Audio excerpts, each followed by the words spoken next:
ආයුබෝවන් සන්ලෑන්ඩ් cooking channel එකට අපි ඔබව සාදරයෙන් පිළිගන්නවා. අද මගේ 7 වෙනි වීඩියෝ එකෙන් මම ඔයගොල්ලන්ට කියලා දෙන්න යන්නේ ඇබරල දෝසි හදන විදිහයි.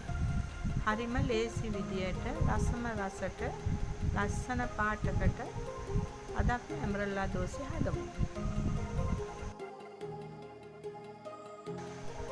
එහෙනම් අපි වීඩියෝ එක බලමු.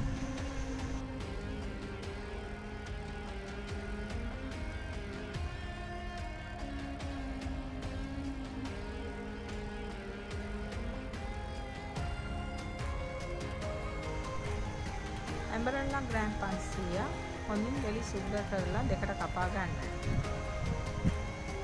රම්ප කැලි දෙකක්, එන සහල් ඇට 3ක්,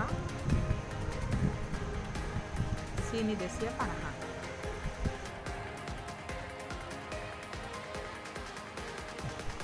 අපි මුලින්ම ඇබරල ටික ගෑරුප්පුවකින් හොඳට ඇනගන්න ඕනේ. අපි ඇබරල ගෑරුප්පුවෙන් ඇනගන්න හේතු දෙකක් තියෙනවා. එක ඇබරල වල තියෙන ඇඹුල් ගතිය නැති වෙන්න. අනිත් එක ඇබරල දෝසියේ පැණි හොඳට උරා ගන්න. මේගොල්ලන් ඇබරල දෝසිය හදනකොට මම කියලා දෙන විදියට හරි ක්‍රමයකට කරා නම් ඔයගොල්ලන්ට බෝතලයකට දාලා සති දෙකක් වුණත් තියාගන්න පුළුවන්. හවස ටී ටයිම් එකට උනත් අපිට පාවිච්චි කරන්න පුළුවන්. පොඩි ළමයින්ගේ උපන්දින පාටි වල අපිට කැමති නම් දෝසි ටිකක් හදාගන්න පුළුවන්.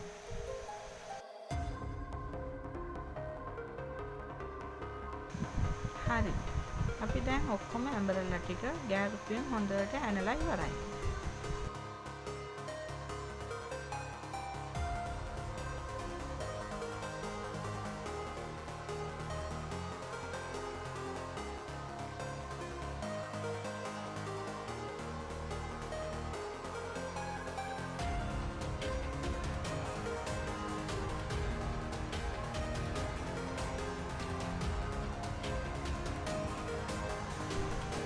අපි දැන් ඇබරල වලට වතුර ටිකක් දාලා හොඳට පැයක් යනකම් පෙඟෙන්න තියන්න ඕනේ.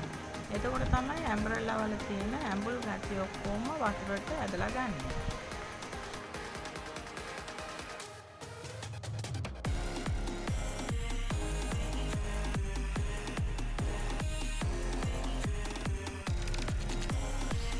දැන් අපි පැයකට පස්සේ වතුර ටික අයින් කරලා අරන් තියෙනවා.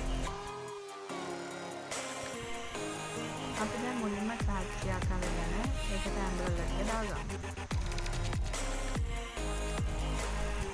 දැන් ඒකට සීනි ටික එකතු කරලා අඩු ගින්දරේ තියන්න.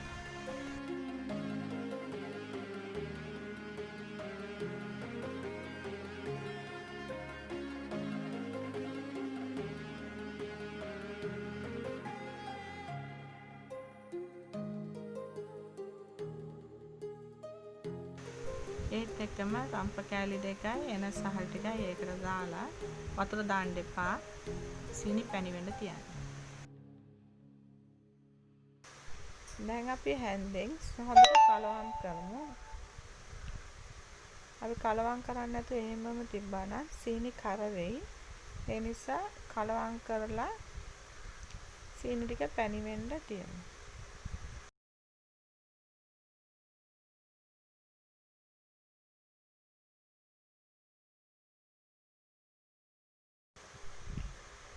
දැන් බලන්න සීනි ටික හොඳට දිය වෙලා තියෙන්නේ. දැන් අපි මේවම අඩු ගින්දරේ සීනි වලින් ඇබරල ටික තැම්බෙන්න තියන්න. ඇබරල වලින් වතුර පිට කරන නිසා අපි දෝසි වලට වතුර එක් කරන්නේ නැහැ.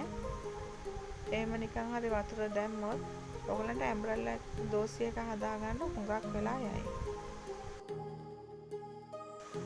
දැන් සීනි පැණි එක හොඳට රත් වෙලා තියෙන්නේ. බලන්න හොඳට බුබුලු දාගෙන තියෙන විදිය. දැන් අපි හැන්දෙන් පොඩක් ඇබරල ටික හොඳට කලවම් කරලා තියාගමු. ඔයගොල්ලන් ලිප වැඩි කරන්න එපා. ලිප අඩු ගින්දරේම තියන්න.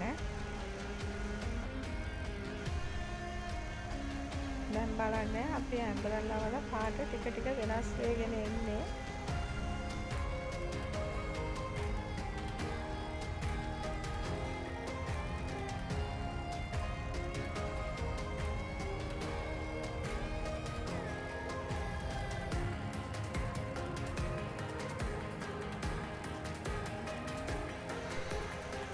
දැන් අපි හැන්දෙන් ටිකක් කලවම් කරගෙනම එමු. නැත්තම් සීනි හුඟක් කර වෙයි. ඒ නිසා කලවම් කර පාට ටිකක් හරියනකම් තියන්න. මෙතනදී අපි සීනි පැණියක පොඩ්ඩක් වක් කරලා බලා ගන්න ඕනේ. සීනි පැණියක හුඟක් උණු වැඩි නම් ඔයගොල්ලෝ වතුර තේ හැඳි 3-4ක් වගේ එක් කරගන්න. වැඩිය දාන්න එපා. ටිකක් වගේ එකතු කරගන්න.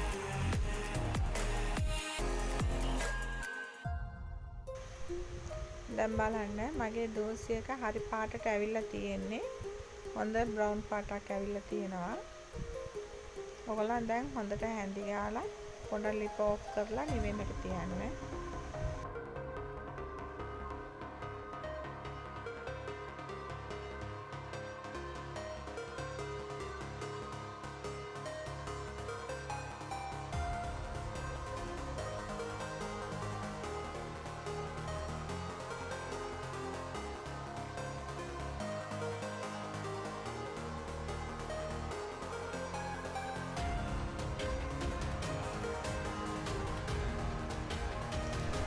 දැන් මගේ දෝසි එක ලෑස්ති.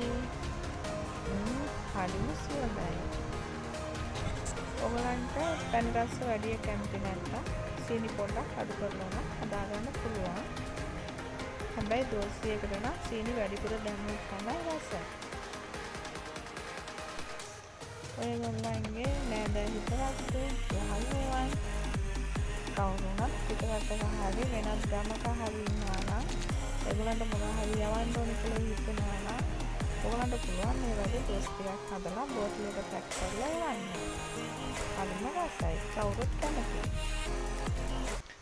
එහෙනම් ඔයගොල්ලන්ත් ගෙදරදී දෝසිය හදලා බලන්න. මගේ වීඩියෝ එකට ඔයගොල්ලන් කැමති නම් subscribe කරන්න. සුබ දවසක්.